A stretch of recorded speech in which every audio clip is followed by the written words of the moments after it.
Yan mga loads, yan nagrubing naman po ako at nagmotor ng aking mga binabantayan. Ayan po ang aking mga binabantayan dito po sa yan po sa part na madilim.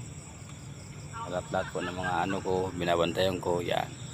Kaya nagrubing po ako, tapos habang ako nagrubing yan, nag-vlog din ako para mayroon po kayong panood, dahil nandyan po palagi kayo sa nakakapanood ng aking mga videos, mga reels, TikTok and vlogs. Yan. Salamat po sa inyong lahat, sa mga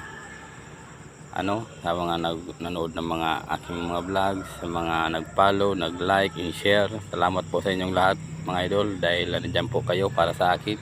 Yan. Salamat po sa inyong mga walang sawang pag-support sa akin. Yan, nandiyan po kayo. Thank you very much po mga idol. Yun lang po mga idol. And yun. Ayan po. Yan. Salamat po sa inyong lahat. Thank you.